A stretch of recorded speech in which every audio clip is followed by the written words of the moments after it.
Many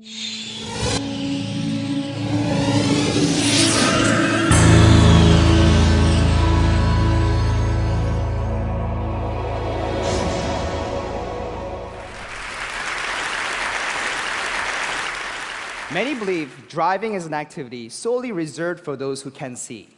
A blind person driving a vehicle safely and independently was thought to be an impossible task. Until now. Hello, my name is Dennis Hong, and we're bringing freedom and independence to the blind by building a vehicle for the visually impaired. So before I talk about this car for the blind, let me briefly tell you about another project I worked on called the DARPA Urban Challenge. Now, this was about building a robotic car that can drive itself. You press start, nobody touches anything, and it can reach its destination fully autonomously. So in 2007, our team won $500,000 by placing third place in this competition.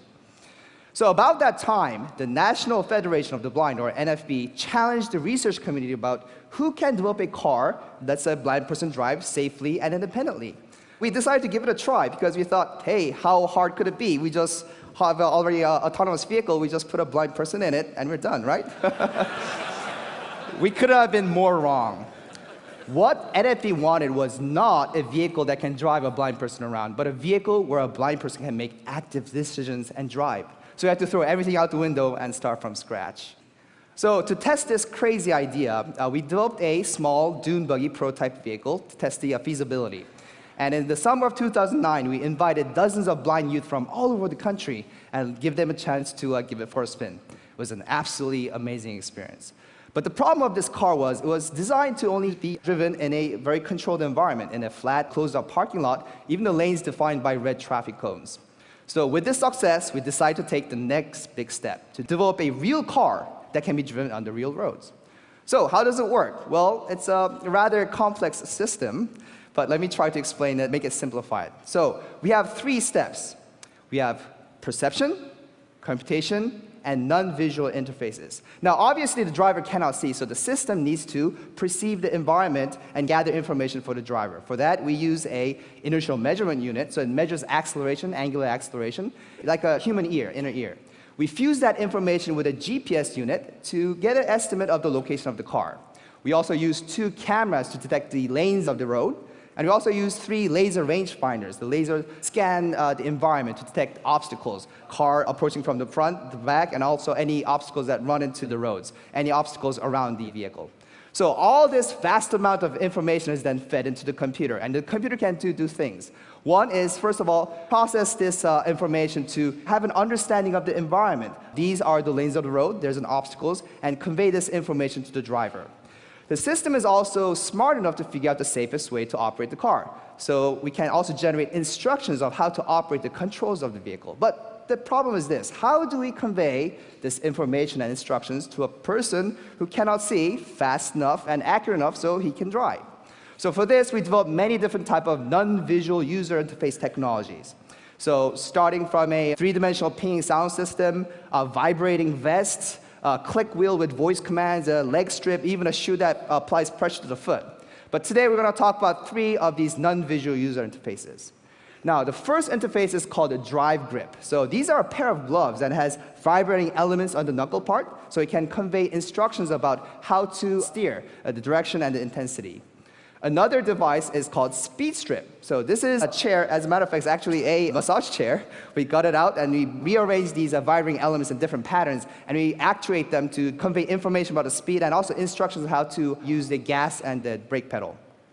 So over here you can see how the computer understands the environment, and because you cannot see the vibration, we actually put red LEDs on the drive grip so you can actually see what's happening. This is the sensory data, and that data is transferred to the devices through the computer.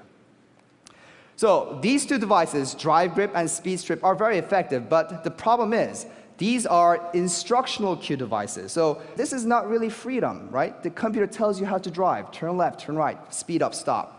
We call this the backseat driver problem, right?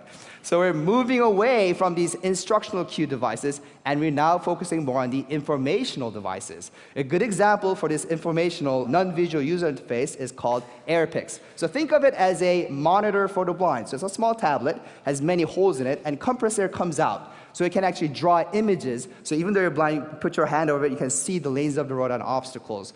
It's actually, you can also change the frequency of the air coming out and possibly the temperature. So it's actually a multi-dimensional user interface.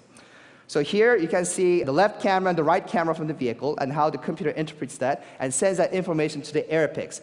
For this, we're showing a simulator, a blind person driving using the Aeropics. This simulator was also very useful for training the blind drivers and also quickly testing different type of ideas for different type of non-visual user interfaces. So basically, that's how it works. So just a month ago, on January 29th, we unveiled this vehicle for the very first time to the public at the world-famous Daytona International Speedway during the Rolex 24 racing event. We also had some surprises. Let's take a look.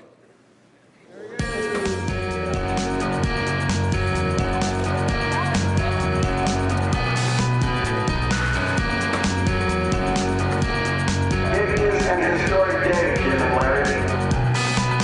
He's coming up to the grandstand, fellow Federationists.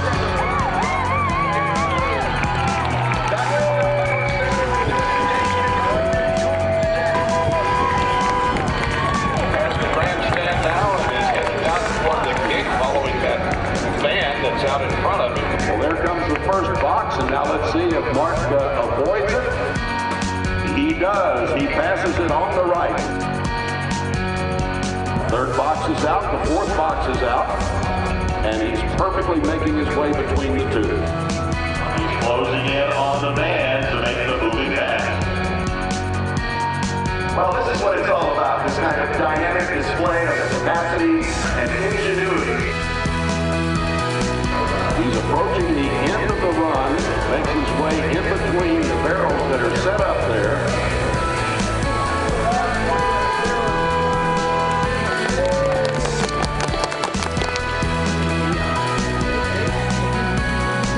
I'm so happy. I'm so glad. Mark's going to give me a ride back to the hotel, right? Yeah.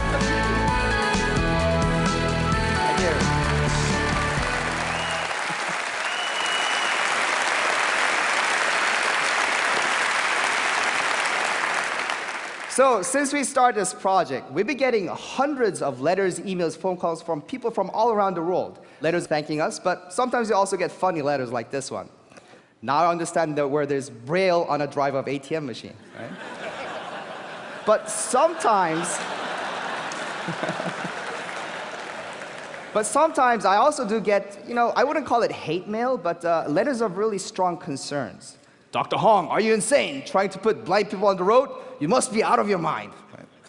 But this vehicle is a prototype vehicle, and it's not going to be on the road until it's proven safe or safer than today's vehicle, and I truly believe this can be happen. But still, would the society, would they accept such a radical idea? How are we going to handle insurance? How are we going to issue a driver license? There's many of these kind of different hurdles besides technological challenges that we need to address before this becomes a reality. Of course, the main goal of this project is to develop a car for the blind, but potentially more important than this is the tremendous value of the spin-off technology that can come from this project. The sensors that we use can see through the dark, the fog, and rain, and together with these new type of interfaces, we can use these technologies and apply to safer cars for sighted people. Or for the blind, everyday home appliances in the educational setting, in the office setting. Just imagine, in a classroom, a teacher writes on the blackboard, and a blind student can see what's written and read using these non-visual interfaces. This is priceless. So today, the things that I've shown you today is just the beginning. Thank you very much.